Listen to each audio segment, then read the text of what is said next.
Hi, and welcome to Oblique Pictorials, the L shape. We're going to do cabinet and cavalier using gray construction lines, thicker, darker object lines, and then I'll even do some tonal shading, something like that.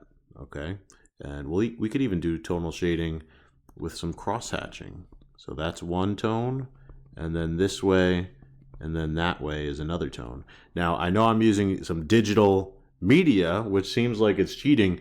You have to do it in your engineering notebook with pen, technically.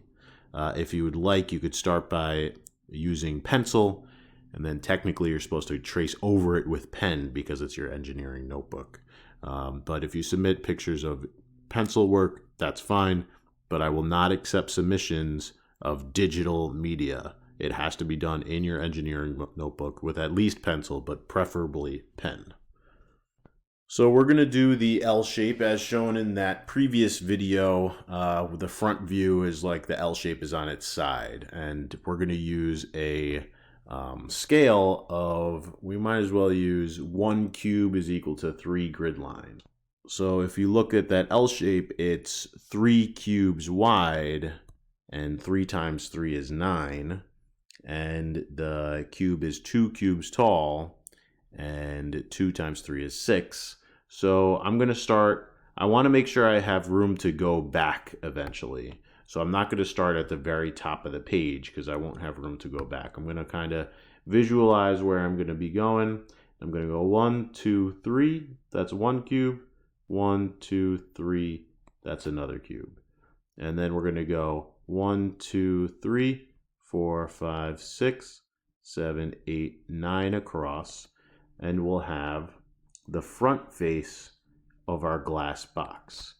Now we're going to go the depth. The depth of the L shape is 1 cube, so we'll go back 1, 2, 3 diagonal grid lines for a cavalier oblique representation, something like this. Then we'll finish off by drawing the back edges of our glass box. I'll do the cavalier first and then the cabinet. Okay, so once you have your glass box, you want to draw where the object touches the box. And I always start with the front face. So here there's going to be an object line right here because the L shape touches the box like that. And just like that, we're starting to see what the L shape might look like. Then you can draw where the object touches the box, maybe on the top face, and it goes back 1, 2, 3 like that. So that's the top of that L, and then on the right side, you have that. Now these are, reminder, these are construction lines, very light construction lines, okay? The next step is to draw what's happening inside of the glass box. So you're going back, and then you drop a line down from this corner, and it should meet where you just drew your line. Because we drew our line specifically 1, 2, 3 grid lines deep, and that means that it should match what we just did. And then similarly, this should match over here. All right, now our drawing's getting a little messy because construction lines are overlapping each other, but since we're done, we can start drawing the object lines. So you just draw, there's some construction lines that we're not going to end up using. Like here, I'll stop right there. So this is going to be, and by the way, you should be using a ruler. I have a nice line tool that I'm using to make sure I have straight lines. If I did it with the pen tool, then it would be very messy because they wouldn't be straight lines. No matter how good you think you're drawing lines, nothing beats a ruler or straight edge. And there you have it, we're done, except to make it look even nicer, I'm going to do some tonal shading. So the way we do tonal shading in this class is we picture that the light source is kind of behind it and maybe to the right, which means that if our light source is here, the top faces are going to be very light. The faces facing the right side are going to be medium. And the front face is always the darkest. it doesn't really matter. You could choose a different convention as long as they agree. So for example, everything on the top should, if you wanted to make that the darkest, fine. Anything facing the top, including these two, should be the darkest. And anything facing the right has to have the same tonal shading, and anything facing the front has to have the same tonal shading. But I always just do the same thing to make it easy. So I'll do this. I don't know if I don't know how to speed this up, but I'll do it fast. This highlighter is a little bit too dark. All right, so something like that. And then we could go like this. And then this is going to be the darkest. So if you had a highlighter handy, you could be done right there technically, because we have medium, we have dark, and we have light. So tonal shading just means 3 different tones for the front, the top, and the right side. As long as there's 3 different tones being used, totally acceptable.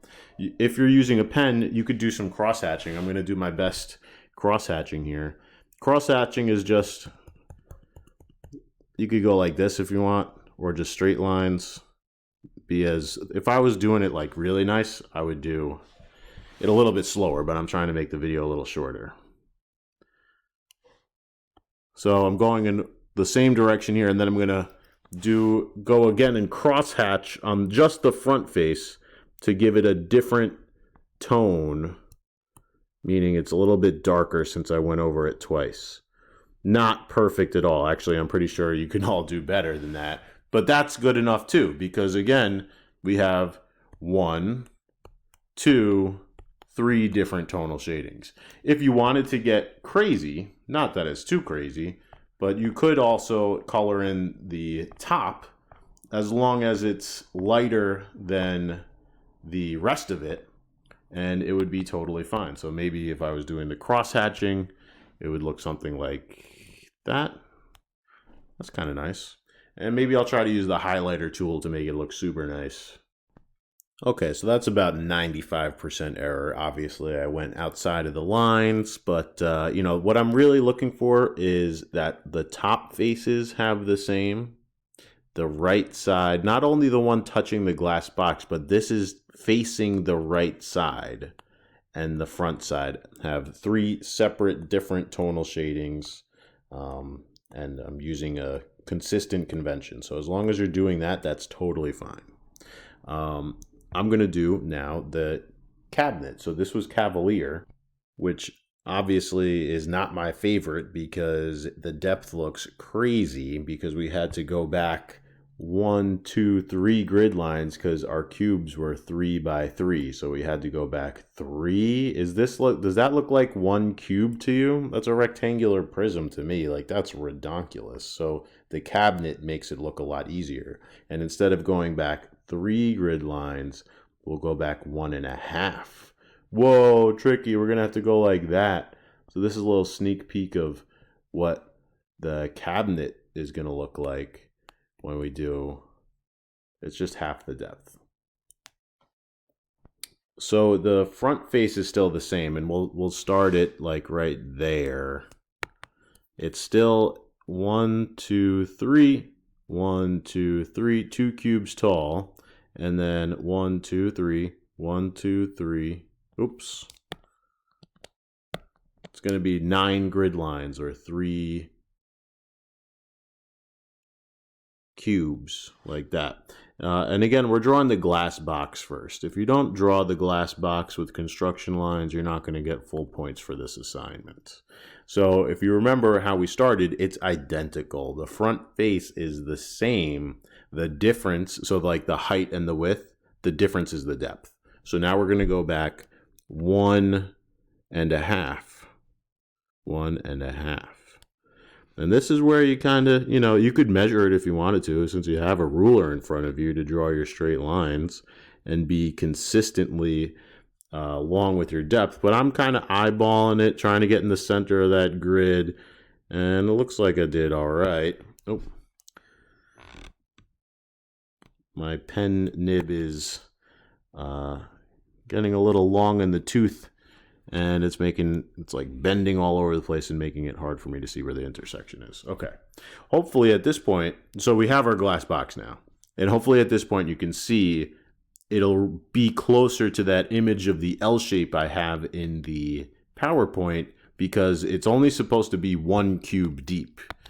This is way longer than it really should be if it was going to look realistic. So the steps are: draw the glass box, then draw where the object touches the box, one face at a time. So the front face, the L shape touches the box right there.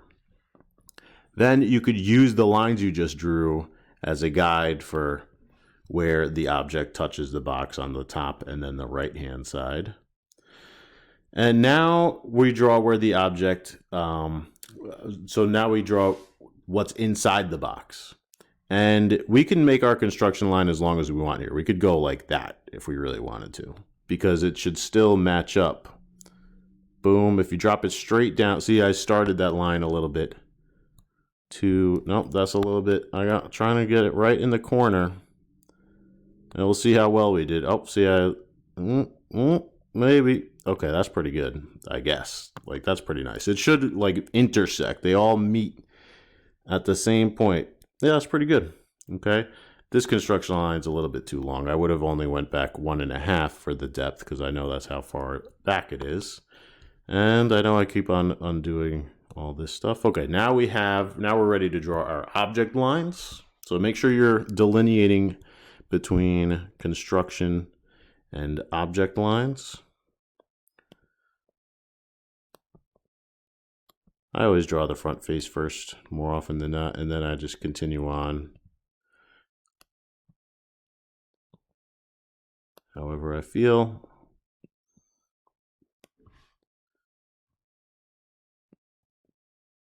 Okay, now you're ready to do tonal shading. This video is already 12 minutes long, so maybe I'll do like cross hatching for this one. Or no, I'll do the highlighter again so you could really see the difference between Cavalier and Cabinet. So we have tonal shading on each. The only difference is the depth is half the depth than what your scale tells you to do. So we only went back 1.5 diagonal grid lines instead of 3. I'm going to say this again: use a ruler and do not erase your construction lines. I want to see that. I know you're probably like, oh, I want to see what the finished product looks like without these messy construction lines.